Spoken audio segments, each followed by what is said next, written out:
सकाळपासून हे धरणं आंदोलन सुरू झालेलं आहे।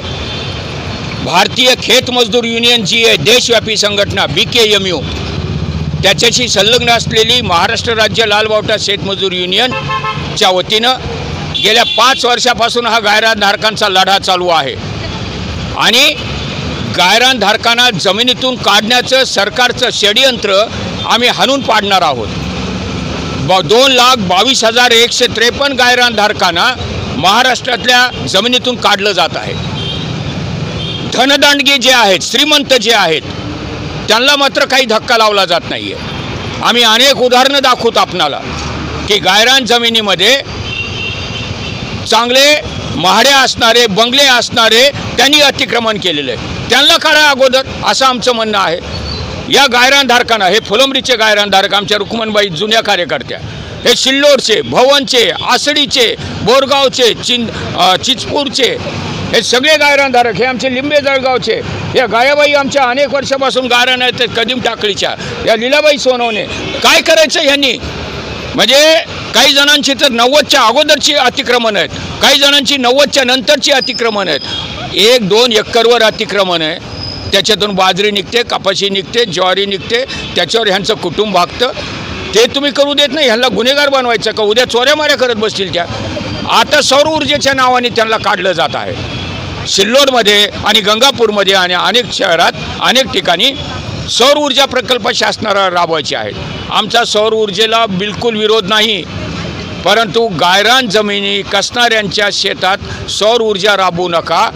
सिल्लोडची 10 एकरमध्ये जमीन बाजार समिती आहे, मार्केट कमिटी ज्याला म्हणतो आपण, ते मार्केट कमिटी अब्दुल सत्तार साहेबाच्या मनात येतं आणि तिथून हलवायची म्हणतात। हलवा नाही तर काही करा, त्यांच्या मळ्यात नेली तरी आमची काही हरकत नाही, परंतु भवनमध्ये, भवन 4 किलोमीटर लांब आहे भवन सिल्लोडपासून, तिथं गायरानधारकांची 45 एकर जमिनीमध्ये ते घरं बांधून राहत आहेत, ते घरं पाडायची आणि तिथं मार्केट कमिटी करायची आहे। तर हे अब्दुल सत्तार साहेबाला कशामुळे पाहिजे?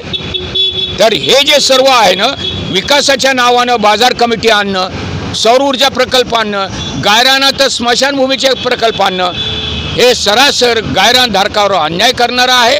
महाराष्ट्र राज्य लालबावटा शेतमजूर युनियन याच्या विरोधात मुंबई हायकोर्टातही गेलेली आहे, देशभर आंदोलन सुरू आहे BKMUच्या वतीनं आणि येत्या 18 मार्च रोजी आम्ही मंत्रालयावर जाणार आहोत। धडक मोर्चा, महाराष्ट्रातील किमान 50,000 गायरानधारकांचा मोर्चा मुंबईला मंत्रालयावर 18 मार्च रोजी जाणार आहे। आमचं सरकारला आव्हान आहे, यांची अतिक्रमणं काढू नका, यांची घरकुलांची मालकी ह्यांना द्या, यांचे गायरान जमिनी जे कसत आहेत 1 एकर 2 एकर त्या त्यांच्या नावावर करा आणि तुम्हाला जे प्रकल्प राबवायचे आहेत ते तुम्ही धनदांडग्यांच्या जमिनीत वापरा।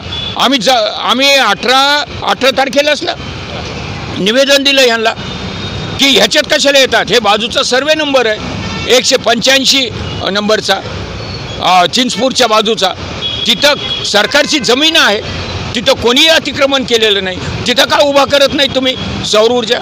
तर असे अनेक उदाहरणं आहेत। आम्ही सरकारला आवाहन करत आहोत, प्रशासनाला आवाहन करत आहोत की तुम्ही पर्यायी जागा निवडा। आपण म्हणतोय की अब्दुल सत्तारच्या सांगण्यावरून होत आहे असं वाटतंय का आपल्याला? काय मग तिथं कोण आहे? सर्व सिल्लोडमधला कोण होते आमदार, मंत्री कोण होते? सिल्लोडची मार्केट कमिटी का हलवावी वाटली त्यांना? आणि जर त्यांचा सहभाग नसेल, त्यांची इच्छा नसेल, तर त्यांनी विरोध का नाही केला? त्यांनी विरोध केला पाहिजे होता मंत्री म्हणून, तेव्हा ते मंत्री होते, आमदार आहेत आज देखील, तो विरोध झालेला नाही। बरं तो मुद्दा सोडा, कोणी अब्दुल सत्तारच्या मागं असतील किंवा शासन प्रशासन असेल, तुम्ही सिल्लोडची 10 एकरमधली का उठवतात बाजार कमिटी आणि इथं भवनमध्ये हे जे राहत आहेत 4 पत्र्याचं घर 8 पत्र्याचं घर तिथं कशामुळे आणतायत? हा आमचा लालबावटा शेतमजूर युनियनचा भारतीय कम्युनिस्ट पक्षाचा प्रश्न आहे, सवाल आहे आणि आज जवळपास 500 गायरानधारक इथं येतील। आत्ताची तर सुरुवात झालेली आहे, लिंबे जळगावला काही जण आहेत, हे चौक्यापाशी काही जण आहेत, येत आहेत, दुपारपर्यंत तुम्हाला 500 ते 700 गायरानधारक इथं दिसणार आहेत। बंधू, मी कॉम्रेड प्राध्यापक राम बाहेती, लालबावटा शेतमजूर युनियनचा मी औरंगाबाद जिल्ह्याचा अध्यक्ष आणि भारतीय कम्युनिस्ट पक्षाचा राज्याचा सह सेक्रेटरी।